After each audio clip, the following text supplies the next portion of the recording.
जय श्री राम दोस्तों, आप देख रहे हैं YouTube चैनल ज्ञान स्टार प्लस। तो दोस्तों, आप सभी का हार्दिक स्वागत और अभिनंदन। दोस्तों, आज हमने आपके लिए प्रश्न चुना है, पहेली चुनी है कि राधा जी कुंवारी हैं या शादीशुदा। दोस्तों, जब तक हम इस पहेली या प्रश्न का उत्तर खोजते हैं, तब तक आप सभी से मेरा एक ही निवेदन रहता है कि जिन भाइयों ने अभी तक हमारे चैनल को सब्सक्राइब नहीं किया है, तो पहले हमारे चैनल को सब्सक्राइब करें, साथ ही बेल आइकन को भी प्रेस कर दें, जिससे कि आने वाले वीडियो का नोटिफिकेशन आपको मिलता रहे।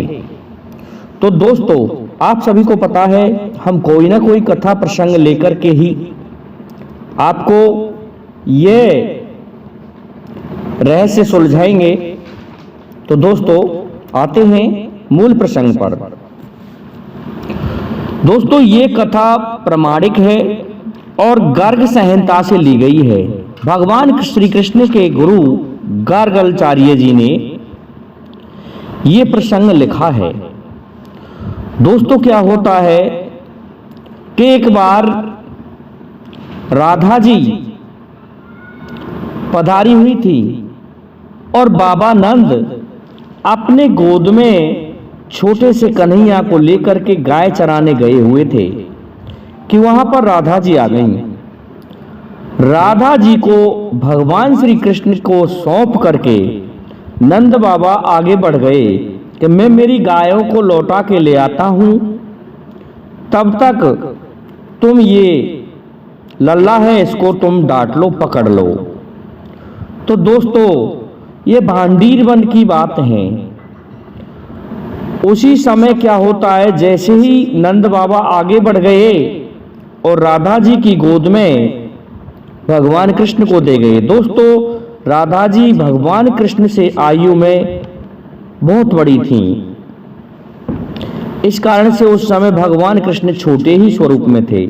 लेकिन राधा जी की गोदी में आते ही भगवान कृष्ण ने अपना युवा रूप रख लिया और युवा रूप रखने के पश्चात उन्हीं के समान हो गए। जितनी बड़ी राधा जी थी, उनसे कहीं बड़े दिखने लगे, युवा दिखने लगे।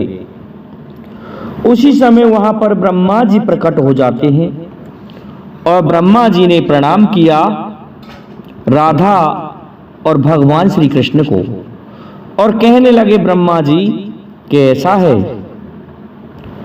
अब यहां पर एक बहुत अच्छा मंडप बनाया जाएगा। अभी मैं तुम्हारे लिए प्रभु मंडप बनाए देता हूं और मैं ही आप दोनों का पाणी ग्रहण संस्कार संपन्न कराऊंगा, मैं ही वैदिक मंत्रों को पढ़ूंगा। तो दोस्तों, ऐसा कहकर के ब्रह्मा जी ने उसी वन में एक बहुत सुंदर मंडप बना दिया और उस मंडप में वैदिक मंत्रों को उच्चारण करते हुए दोस्तों भगवान कृष्ण और राधा जी का विवाह करा दिया। दोस्तों, इसे अलौकिक विवाह कहा गया है। इसके पश्चात क्या होता है, ब्रह्मा जी कहने लगे, हे प्रभु, आपका विवाह मैंने करा दिया, अब मैं चलता हूं। इस पर कृष्ण भगवान कहने लगे कि आप ब्राह्मण होने के नाते, क्योंकि आपने ब्राह्मण का कार्य किया है, ना कि प्रजापति का कार्य, इसलिए आपको दक्षिणा देना हमारा कर्तव्य होता है। आपको क्या चाहिए? इस पर ब्रह्मा जी कहने लगे कि प्रभु, मुझे कुछ भी नहीं चाहिए, मुझे केवल आपके चरणों की भक्ति चाहिए। तो दोस्तों, ऐसा कहकर के ब्रह्मा जी चले जाते हैं कि उसी समय क्या होता है, फिर राधा जी भगवान कृष्ण को लेकर के माता यशोदा जी के पास जाती हैं और भगवान कृष्ण फिर से छोटे शिशु के रूप में परिवर्तित हो जाते हैं। ले जाकर के माता यशोदा को भगवान कृष्ण को दे देती हैं और कहती हैं कि ऐसा है, तुम हमारी सासू माँ हैं, लेकिन हमारी जो असली सासू है उनका हमें पता नहीं है।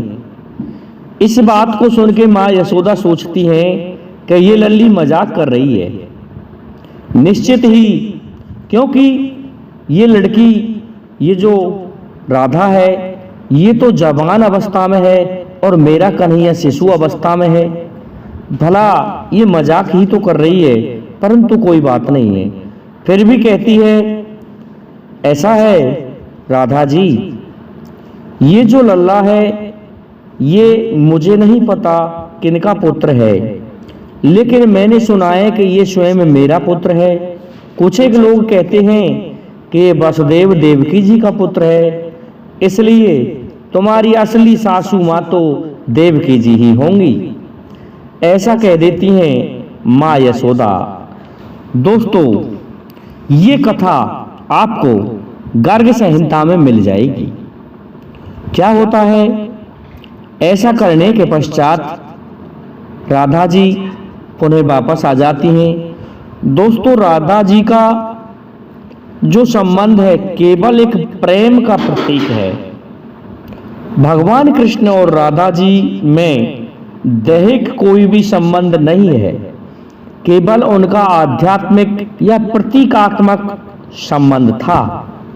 ये नहीं कि उसमें कहीं वासना हो, क्योंकि दोस्तों राधा जी के बारे में आपने सुना होगा, राधा जी तो 64 कलाओं से अवतरित थीं।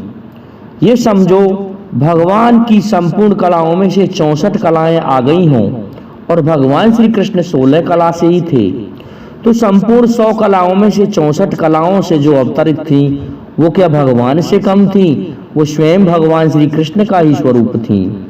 इस कारण से उनमें दैहिक कोई संबंध नहीं बताया गया है, लेकिन ये अवश्य बताया है कि भगवान श्री कृष्ण का और राधा जी का विवाह ब्रह्मा जी द्वारा भांडीर वन में एक सुंदर मंडप बना करके मंत्रोच्चारण के साथ में संपन्न कराया गया था। ये दोस्तों लिखित में मिलता है। इसी कारण से, और दोस्तों हम देखते हैं इस पृथ्वी पर हम जो कहते हैं राधे कृष्ण, उसका यही कारण है कि उनका जो विवाह हुआ वह आध्यात्मिक हुआ, ना कि दैहिक शारीरिक। इस कारण से हम बोलने में हमेशा राधे कृष्ण कहते हैं, और दोस्तों ये नहीं कहते कि रुक्मणी कृष्ण, क्योंकि रुक्मणी और भगवान कृष्ण का तो दैहिक संबंध था, लेकिन राधा जी तो प्रेम की प्रतीक थी। एक प्रतीकात्मक प्रेम था जिसे शाश्वत प्रेम कहते हैं, जिसमें कोई भी वासना ना हो। वह भगवान के प्रति समर्पित प्रेम था। तो दोस्तों आपको पता चल गया होगा कि राधा कुंवारी हैं या विवाहित हैं। दोस्तों इसी के साथ आज का वीडियो संपन्न होता है। आप सभी से मेरा निवेदन है कि आप हमारे वीडियो को लाइक, शेयर और सब्सक्राइब करें, साथ ही बेल आइकन को भी प्रेस कर दें, जिससे कि आने वाले वीडियो का नोटिफिकेशन आपको मिलता रहे। जय हिंद, जय भारत, जय जय श्री राधे।